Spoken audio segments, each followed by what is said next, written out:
কল্যাণ হোক বৎস।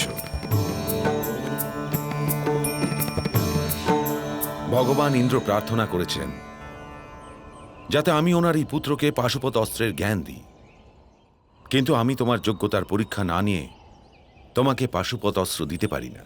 যে যোগ্যতার অধিকারী সে দৈবকে সত্তর চিনে ফেলে। আমি তো আপনাকে চিনতেই পারিনি। অবশ্যই আমি যোগ্য নই। দেবরাজ ইন্দ্র, আপনার পুত্র স্বয়ং স্বীকার করছে যে পাশুপত অস্ত্র পাওয়ার যোগ্যতা তার মধ্যে নেই।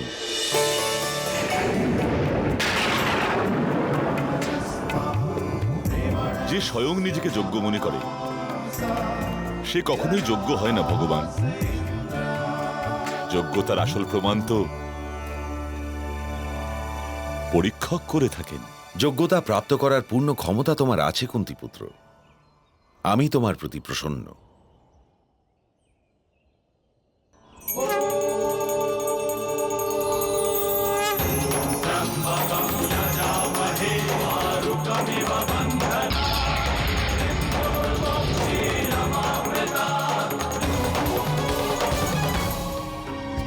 দ্বাদশ বর্ষ এখন পূর্ণ হতে চলেছে মামাশ্রী।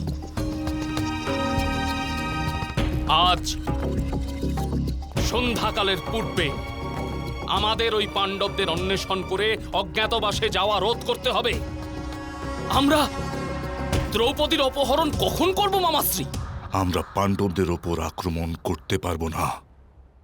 আমরা আক্রমণ করতে পারবো না, কিন্তু তোমার বোন দুঃশলার পতি সিন্ধুরাজ জয়দ্রথ তো করতেই পারে বাছা আমার।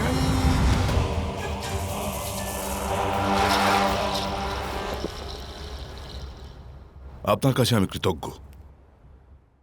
আপনি সাহায্যের জন্য পদার্পণ করেছেন,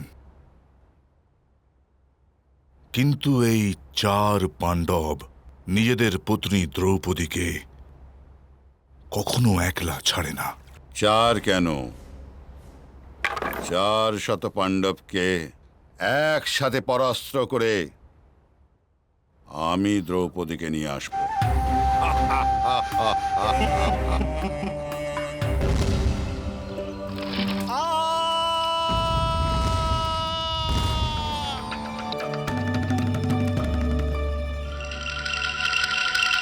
আপনার জ্যেষ্ঠ চিৎকার ওটা আর্য।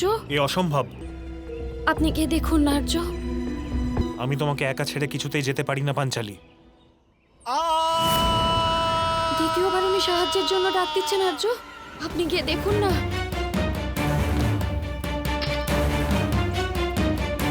আর্যপুত্র ভীম অথবা সহদেবের আশা অবধি আমি এই তলোয়ার নিয়ে স্বয়ং নিজের রক্ষা করতে পারবো আর্য। আপনি গিয়ে দেখুন।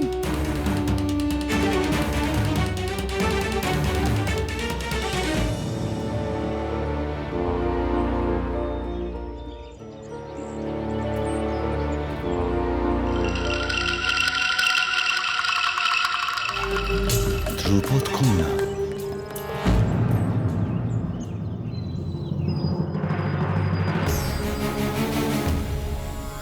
কে তুমি?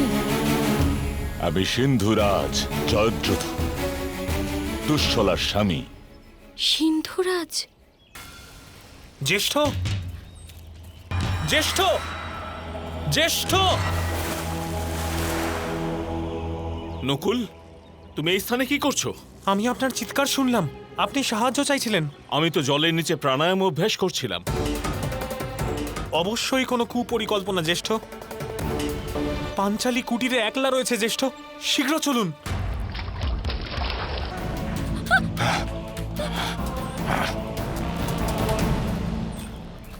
আর্য! আর্য! ছাড়! আর্য! পাঞ্চালী! আর্য! ভীম দুঃশলার স্বামী ছিল জ্যেষ্ঠ। পাঞ্চালীকে অপহরণ করে নিয়ে যাচ্ছে। সীমা অতিক্রম করার পূর্বেই তাকে রোধ করতে হবে।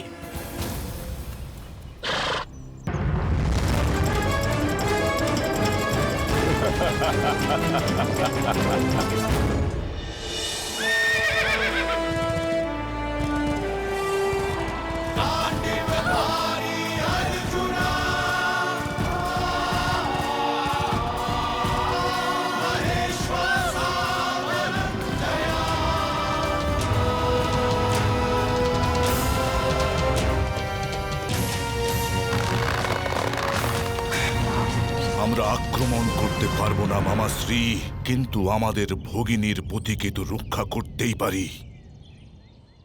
আক্রমণ!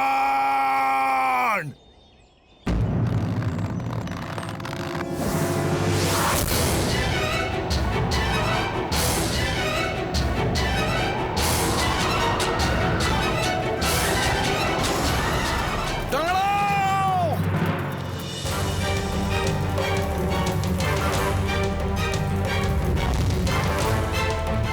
সিন্ধুরাজ কোথায় গেল? অর্জুনা, দ্রৌপদী কোথায় গেল? অর্জুন, নিজের তীর আনো, আমি এর মস্তক মুন্ডন করে দিচ্ছি।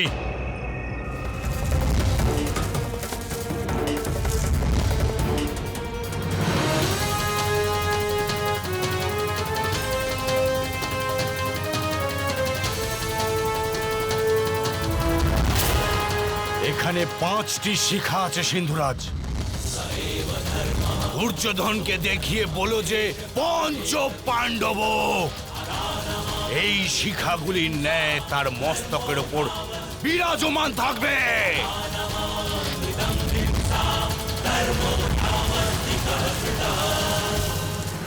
ভ্রাতাশ্রী,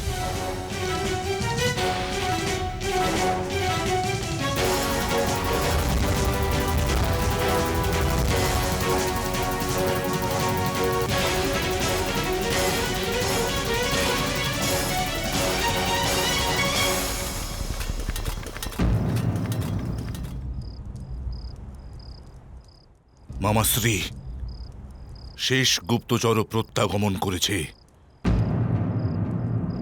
আমাদের সমস্ত মিত্র রাজ্যেও পাণ্ডব নেই। মানুষের আত্মগোপনের প্রয়োজনে কি কি বিষয়ের আবশ্যিকতা থেকে থাকে? নতুন বেশ, নতুন নাম, নতুন প্রদেশ আর নতুন কার্য। কার্য নয় বাছা আমার, কার্য নয়। মানুষ এত সহজে নিজের পেশার পরিবর্তন করতে পারে না। নকু, অশ্ববিদ্যায় সবচেয়ে বড় জ্ঞানী ব্যক্তি বিগত 1 বর্ষে কোন রাজ্যের অশ্বশালা সবচেয়ে বেশি প্রসিদ্ধ হয়েছে? সহদেবের উপস্থিতিতে গাভী ভীষণ প্রসন্ন থেকে থাকে। কোন রাজ্যের গাভী বিগত 1 বর্ষে প্রসিদ্ধ হয়েছে? আর যুধিষ্ঠির রাজতন্ত্রের মহাজ্ঞানী ব্যক্তি কোন রাজা বিগত 1 বর্ষে বহু রাজ্যের সাথে সন্ধি করেছে? শুনেছি মৎস্যরাজ বিরাট দক্ষিণের অনেক রাজ্যের সাথে সন্ধি করেছে। ওনার রাজ্যের সমৃদ্ধিও বৃদ্ধি পেয়েছে। বাছা আমার, পাণ্ডব অবশ্যই বিরাটেই আছে।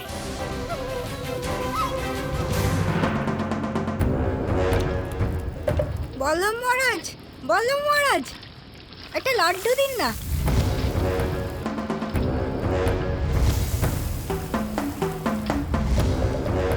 যদি এত লাড্ডু খাও তবে ভীমের মতো মোটা হয়ে যাবে।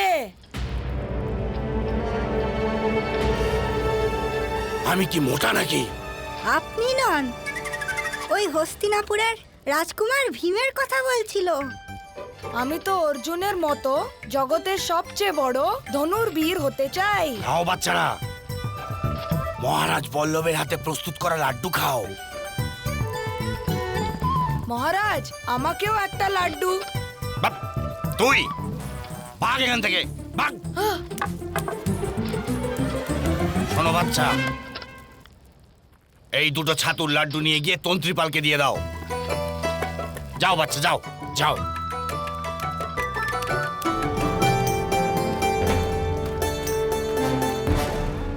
তন্ত্রীপাল, তন্ত্রীপাল?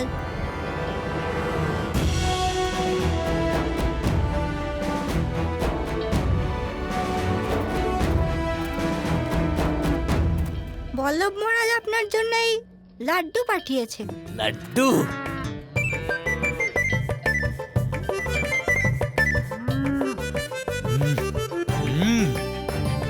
আচ্ছা বাচ্চা, একটা কাজ করো তো। অশ্বশালায় একজন মানুষ আছে, ধর্মগ্রন্থি নাম তার। যাও, এই লাড্ডু তাকে দিয়ে দাও, তাকে গিয়ে দিয়ে আসো। যাও।